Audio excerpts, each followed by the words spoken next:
안녕하세요. 그리스도 중심 성경 읽기에 참여하시는 성도 여러분, 고상선 목사님의 강의에 이어서 신명기 28장부터 여호수아 8장까지를 살펴보도록 하겠습니다. 이 부분 전체를 이해하는 핵심적인 가르침이 하나 있는데요. 그것은 바로 이스라엘은 하나님의 말씀에 반드시 순종해야 한다. 이스라엘은 하나님의 말씀에 순종해야 한다는 것입니다. 신명기는 모세가 한 세 편의 설교를 담고 있다고 여러분들 알고 있을 겁니다. 그리고 28장은요, 모세가 한 세 편의 설교의 이제 절정인데요. 양단 간의 분명한 결단을 이스라엘 백성들에게 촉구합니다. 그는 이스라엘의 하나님의 말씀을 잘 지켜서 행하면 하나님께서 복을 주실 것이라고 선포하죠. 이스라엘은 행하는 모든 일에서 복을 받을 것입니다. 즉 들어와도 복을 받고 나가도 복을 받을 것입니다. 경제적으로도 복을 받을 겁니다. 떡반죽글과 광주리가 복을 받는다고 말하고 있어요. 그리고 전쟁에서도 승리할 겁니다. 적들이 너를 한 길로 치러 왔다가 7길로 도망할 것이다. 이렇게 약속해 주시죠. 하나님께서는 늘 이스라엘 백성들을 높여주실 겁니다. 그리고 이스라엘은 계속해서 행복하게 되겠죠. 그렇지만 만일 이스라엘이 하나님의 말씀에 불순종하면 어떻게 될까요? 이스라엘은 행하는 모든 일에서 저주를 받을 것입니다. 들어가도 저주를 받고 나가도 저주를 받을 것입니다. 전쟁에서도 늘 패배할 겁니다. 한 길로 적군을 치러 들어갔다가 7길로 도망가게 될 겁니다. 경제적으로도 늘 궁핍할 것입니다. 떡반죽 그릇과 광주리가 저주를 받을 거예요. 그리고 이스라엘의 명예는 땅으로 추락하고 이스라엘은 온 세계에서 당시의 열방 가운데서 웃음거리가 될 겁니다. 이건 너무 어려운 거 아닐까요? 하나님의 말씀을 지키는 건 참 우리가 어렵다고 느끼지 않습니까? 그렇지만 하나님께서는 그렇지 않다고 말씀하십니다.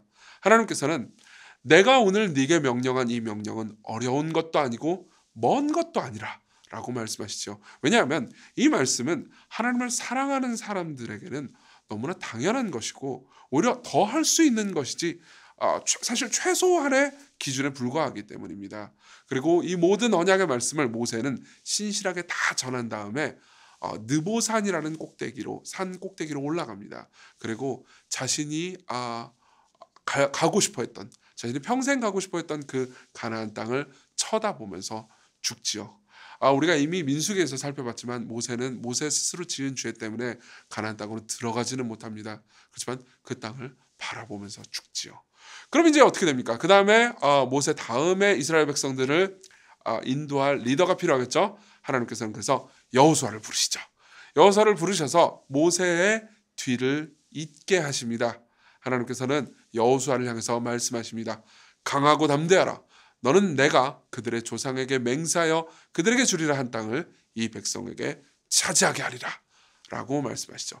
그리고 덧붙이십니다. 이게 아주 이제 중요한 부분인데요. 아까 제가 이런 말씀을 드렸잖아요. 이 전체 이야기를 이해하는 핵심 키워드는 이스라엘은 하나님의 말씀에 반드시 순종해야 한다. 이게 핵심 문장이라고요. 그래서 하나님께서는 여호수아한테 이렇게 말씀하십니다. 여호수아 1장 8절 이 율법책을 네 앞에서 떠나지 말게 하며 주야로 그것을 묵상하여 그 안에 기록된 대로 다 지켜 행하라. 그리하면 네 길이 평탄하게 될 것이며 네가 형통하리라. 이것은 여호수아뿐만 아니라 이스라엘 모든 백성들이 다 생각해야 하는 말씀이었습니다. 자, 여기서도 하나님의 말씀에 순종하라는 명령을 듣죠. 그러면 그 이후에는 어떻게 됐을까요? 여호수아 1장부터 5장은요. 여호수아가 이스라엘을 가나안 땅으로 인도하는 장면이 나옵니다. 여호수아는 이스라엘 백성들에게 하나님의 말씀을 순종하고 약속의 땅인 가나안 땅으로 진격할 것을 명령하죠. 그래서 여호수아는 2장에서 정탐꾼, 즉 지금으로 보면 스파이죠. 스파이를 가나안 땅으로 보냅니다. 근데 이미 모세가 여러분들 민수기 13, 14장을 읽어보시면 아시겠지만 13, 14장에서 이미 정탐꾼을 보내지 않았습니까? 근데 그때는 일이 잘 안 되지 않았어요. 정탐꾼들은 불신앙을 가지고 있었거든요. 2명만 제외하고요. 그렇지만 이제 여호수아가 보낸 정탐꾼들은 라합과 같이 하나님을 경외하는 사람을 만납니다. 덕분에 여호수아는요 온 이스라엘을 이끌고 가나안 땅으로 들어가죠. 여호수아는 마치 모세와 비슷합니다. 그는 모세의 후계자였고요. 모세처럼 정탐꾼을 보냅니다. 그리고 우리 모세가 애굽에서 빠져나와서 홍해를 건넌 사건 아시죠? 홍해가 쫙 갈라져서 홍해를 건넜죠. 그런 것처럼 하나님께서는 여호수아와 이스라엘이 요단강을 건너게 하십니다. 가나안 땅에 들어갈 때 요단강의 물이 쫙 갈라져서요. 모든 백성들이 건너게 되죠. 가나안 땅으로 들어간 후에 여호수아는 백성들에게 할례를 행하고 자신들을 인도하신 하나님을 바라봅니다. 생각해보면 근데 이건 굉장히 이상한 일이었습니다. 전쟁 직전에 할례라니요. 할례는 잘 아시다시피 남자의 생식기를 끝을 잘라내는 행동입니다. 그리고 굉장히 아프죠.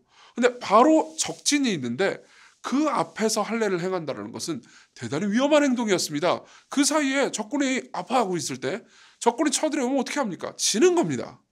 하지만 여호수아는 용기 있게, 그리고 이스라엘 모든 백성들은 용기 있게 하나님의 말씀에 순종합니다. 할례를 행하라는 하나님의 말씀에 순종하죠. 왜요? 이 전쟁은 하나님의 전쟁이고요. 이스라엘이 하나님의 편이라면 반드시 승리할 것이기 때문입니다. 그렇기 때문에 용기 있게 할례를 행할 수 있었던 거죠. 그래서 여호수아는 5장에서요. 5장 끝부분에서 여호와의 군대 대장이라는 분을 만납니다. 이분이 사실 이 전쟁을 끌고 가는 유일한 왕이에요. 여호수아는 그 신적인 존재를 만나서 얼핏 보면 천사처럼 보이지만 경배를 요구하거든요. 그렇기 때문에 사실 하나님께서 이스라엘 백성들을 끌고 가시기 위해서 임하신 거죠. 근데 여호수아는 그 신적인 존재, 즉 여호와의 군대 대장을 만나서 이렇게 묻습니다. 너는 우리를 위하느냐 아니면 우리의 적들을 위하느냐?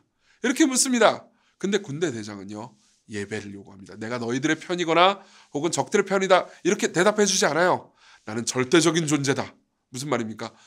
내가 너희들의 편인지를 묻지 말고 너희들이 내 편인지를 물어라, 이렇게 말씀을 하시는 거죠. 그래서 이스라엘 백성들이 하나님의 편에 섰을 때요, 즉 하나님의 말씀에 순종하여 여리고성을 돌 때 전쟁은 승리합니다. 6장에 보면 그 이야기가 나와 있죠. 그들은 하나님의 명령하신 대로 살아갈 때, 하나님께서 명령하신 대로 입을 다물고 여리고성을 돌 때요, 승리하는 것을 맛봅니다. 그렇지만 7장으로 넘어가잖아요. 그러면 불순종의 모습이 나타나죠. 아간이라는 사람이 등장합니다. 원래 전리품들은 전쟁에서 승리하면 전리품들이 남잖아요. 그 전리품들은 다 하나님께 속했기 때문에 누구도 가져가면 안 됐거든요. 근데 아간이라는 사람이 범죄해서 전리품을 훔쳐갑니다. 즉 하나님의 말씀에 불순종할 때요, 어떻게 됩니까? 이후에 이스라엘 백성들은 일시적으로 전쟁에서 패배하게 되죠. 계속해서 같은 주제가 되풀이되는 게 보이시나요?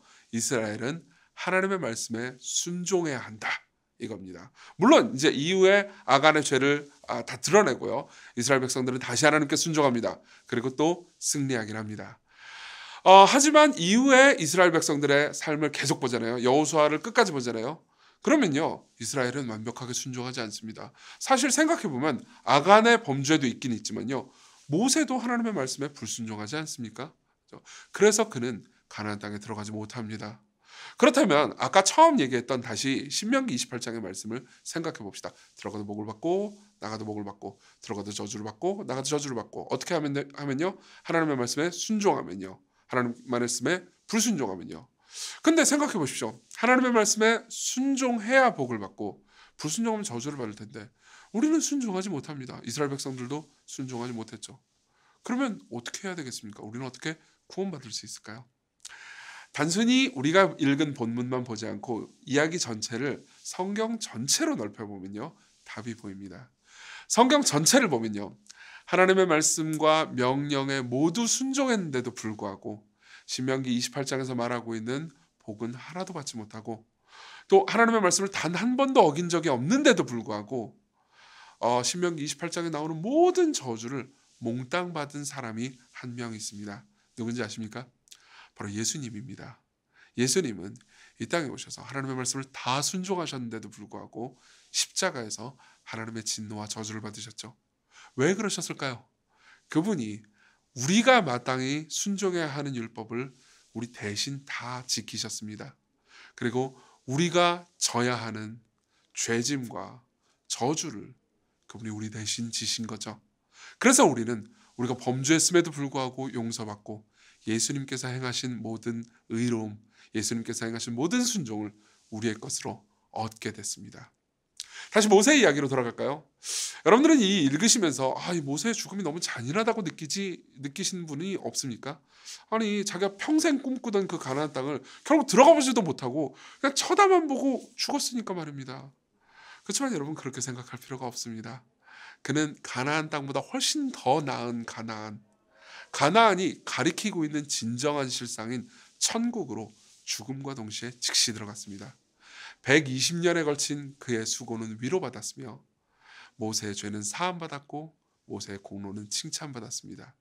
히브리서에 따르면요, 모세는 바로의 공주의 아들이라 칭함받기를 거절하고 도리어 하나님의 백성들과 함께 고난받기를 잠시 죄악의 낙을 누리는 것보다 더 좋아하고 그리스도를 위하여 받는 수모를 애굽의 모든 보화보다 더 큰 재물로 여겼다고 말합니다. 왜 그랬습니까? 상주심을 바라봤기 때문입니다. 모세는요, 죽었지만 모세가 진짜로 바라던 상, 진짜로 바라던 하나님은요, 즉시 만날 수 있게 됐죠. 모세가 잘해서요? 아니요. 모세를 위해서 미래에 죽으실 예수 그리스도의 공로 때문에요.